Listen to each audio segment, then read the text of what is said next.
performers and audience, please silence all cell phones and other electronic devices. Thank you and enjoy the program.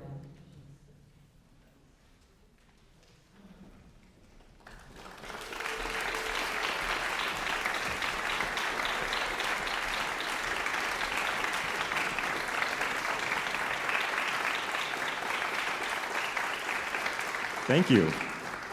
Hello everyone, my name is Dominic Cheli and I'm on the faculty of the piano seminar here at Colburn and also the live director of tonebase piano. So this is both a virtual and a live event with an audience in front of us. So we're so excited to welcome all of you to this extravaganza this evening and have a little conversation and exploration of this great symphony and also Beethoven's orchestral style.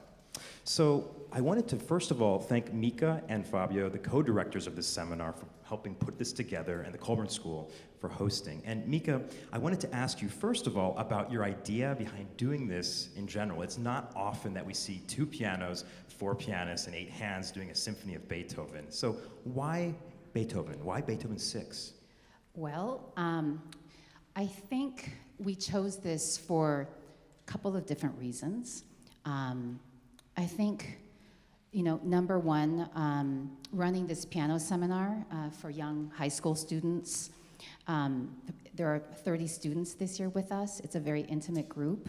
And we're here to teach these students not just about piano playing, but music making. And what better composer than Beethoven? And Beethoven, I think, is one of the most difficult composers, I believe, for young people to understand and play well.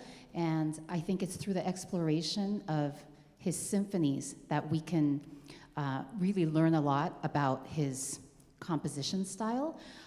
There's also a selfish element, of course, that I highly respect these musicians on stage, and I think we're all very alike in the sense that I don't think there's any ego up on stage, and I really believe that all 4 of us believe in the music coming first.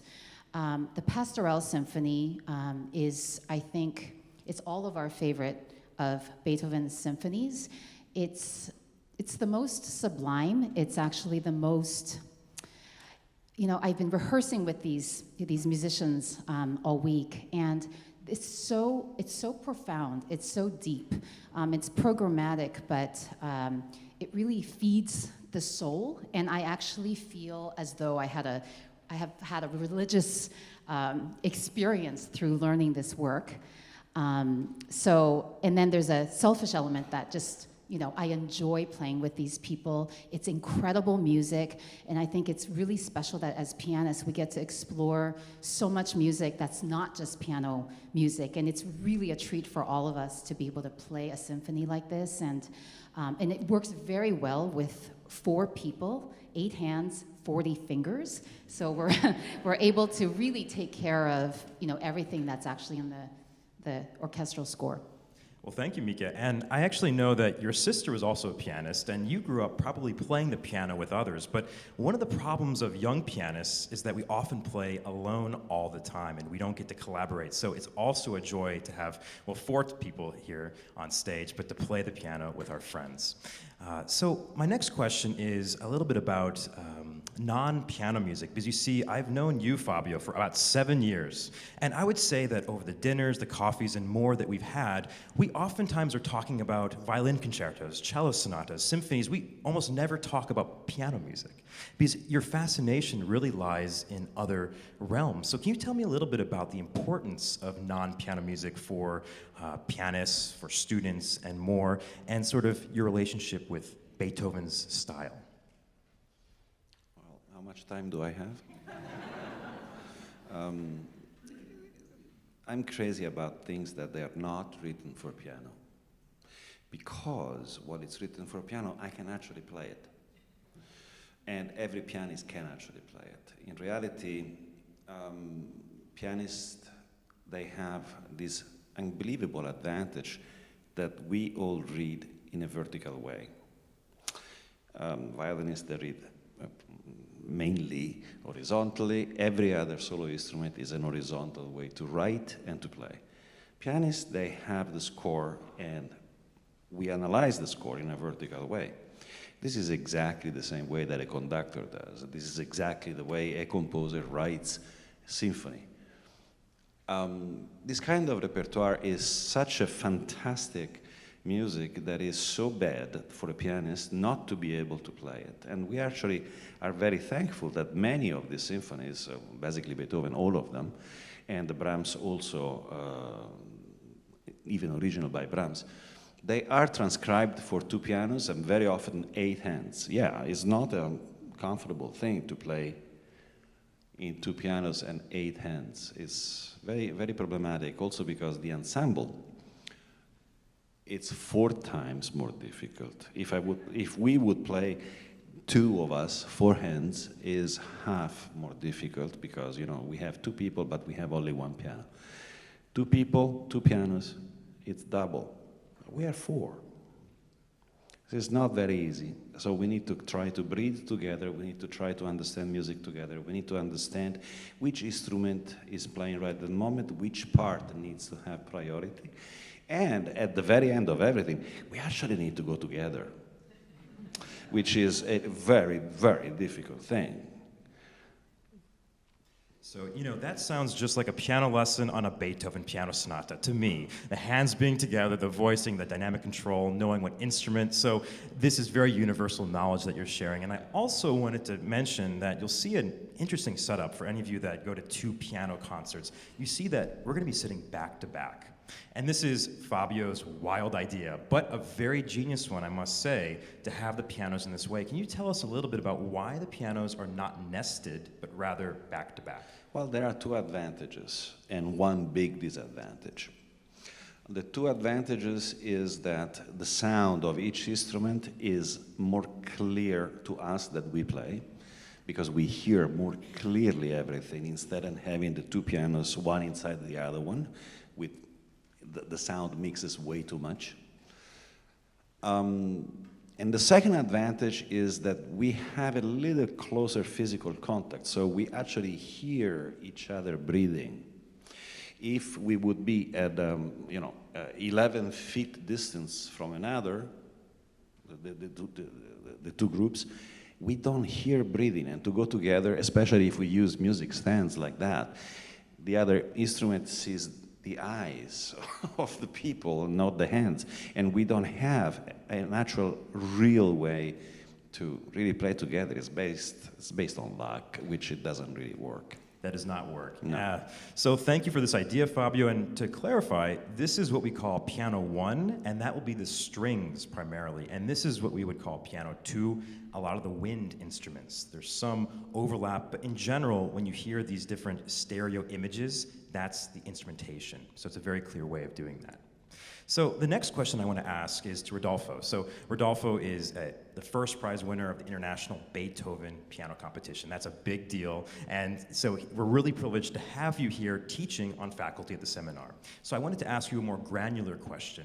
When you're working with younger students, perhaps at the seminar and more, what kind of things do you find yourself talking about time and time again in Beethoven's style? Can you give us a little brief answer to that question? Yeah, absolutely.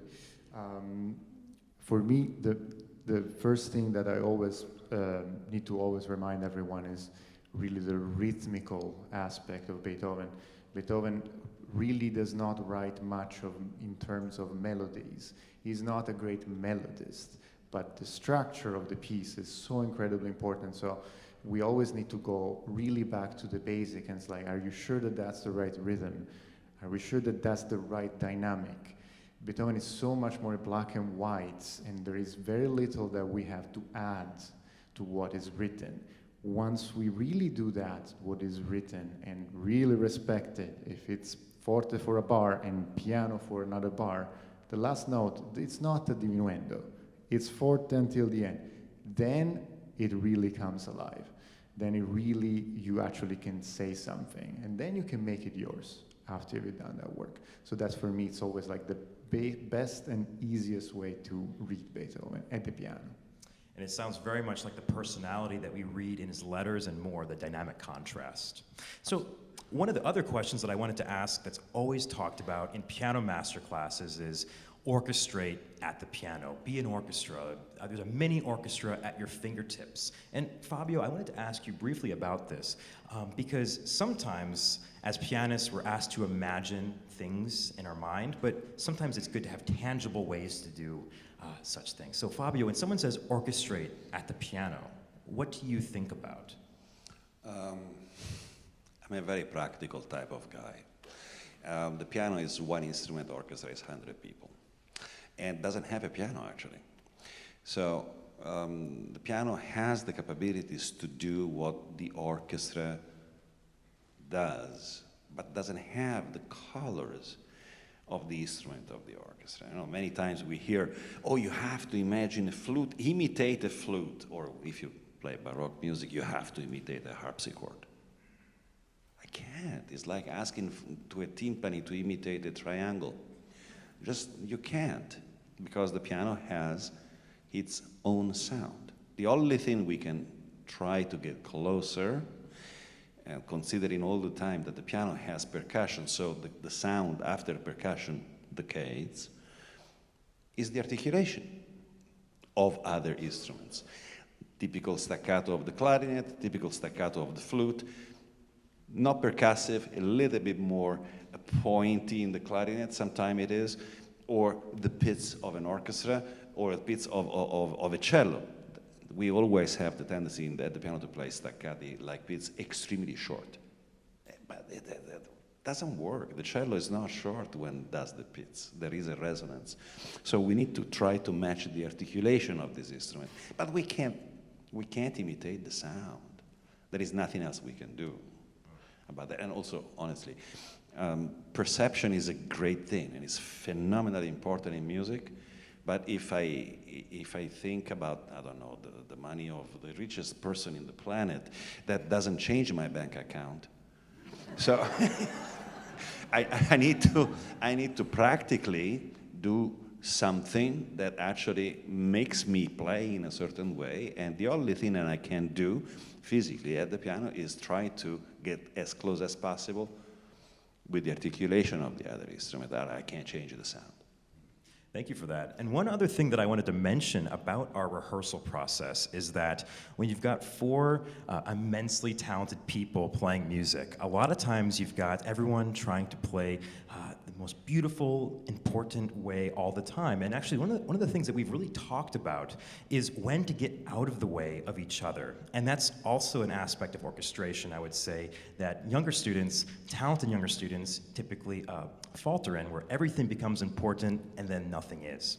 So I think today, pay attention to sometimes one pianist is very active because they have the music. The others are sitting a little bit more carefully, very educated and listening, and then it alternates throughout. So that dynamic is something I really want you guys to pay attention to. So with that, I think now I want to do a quick little 5 minutes or less walkthrough of this grand symphony. I want to first of all state that this is one of the rare cases of Beethoven. It's a programmatic piece. Beethoven intends this to have a story. A lot of times he wrote absolute music, which is pure. It has no story that's obvious. So the first movement, for example, what's happening? Well, he writes it in your programs. You guys can read the English or the German.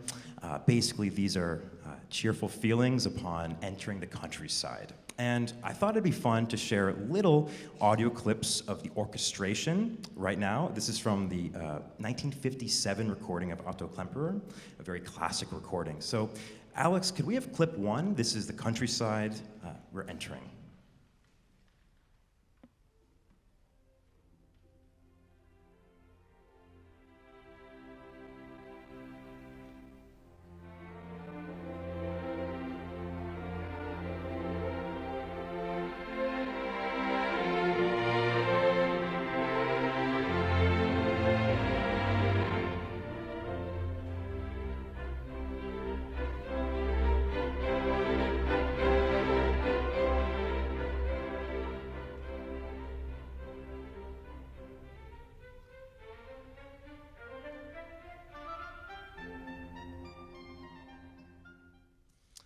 In movement two, we actually go to the brook.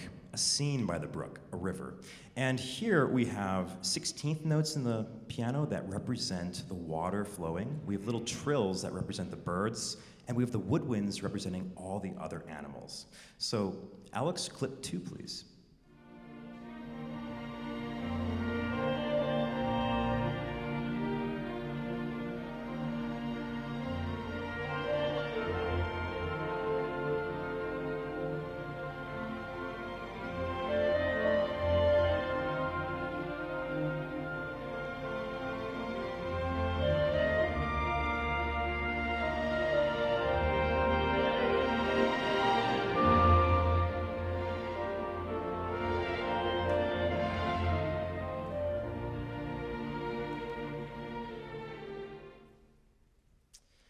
And then movement 3 is a merry gathering of country folk.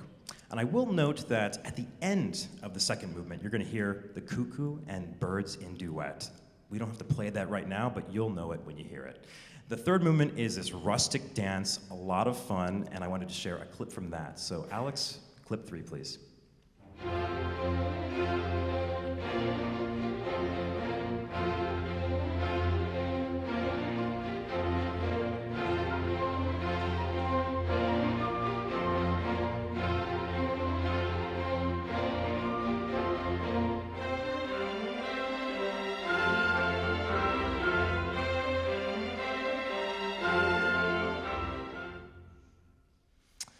The next movement, the fourth movement, is not the finale, as most symphonies would be. This is the most Beethoven movement, perhaps. It's a thunderstorm.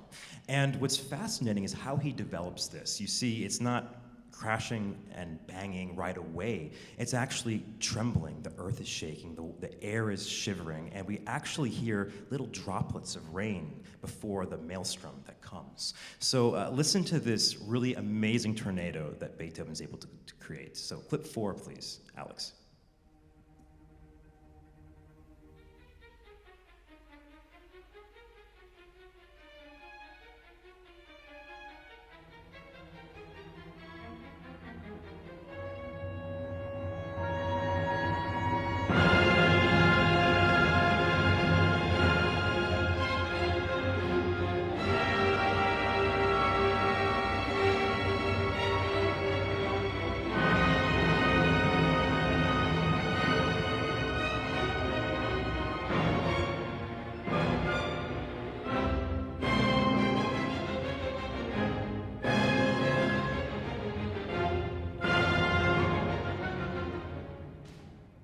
So this storm continues for quite a bit, but of course, in optimistic fashion, we do have a reprieve, and that's the fifth movement. So this movement is entitled Happy and Thankful Feelings After the Storm. Finally, it's passed, and the rain, the water that was pelting and lashing the ground is now sparkling in the sunlight. There's dew on the meadow, shepherds are singing. There's a shepherd's song at the very beginning, and there's a beautiful transition that I want you to hear as there's a chorale at the end of the fourth movement going into the horns, playing an alpine song, calling everybody out to celebrate the wonderful day. So clip 5, please, Alex.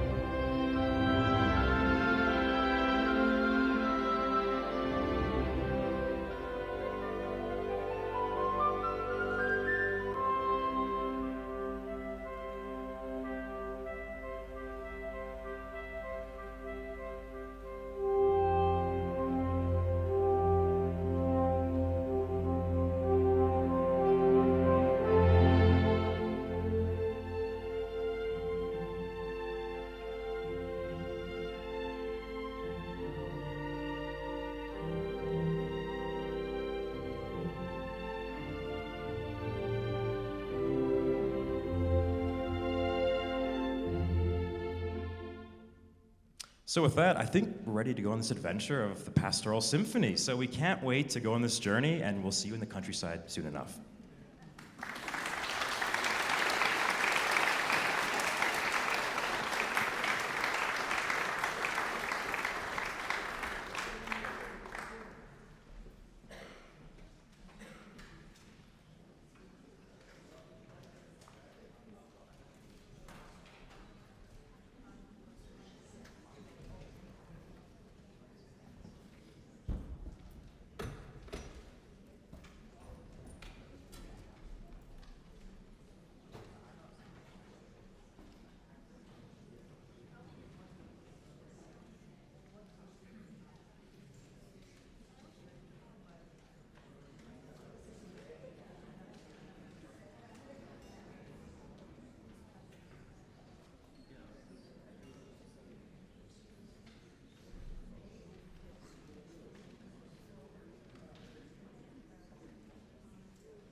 Start.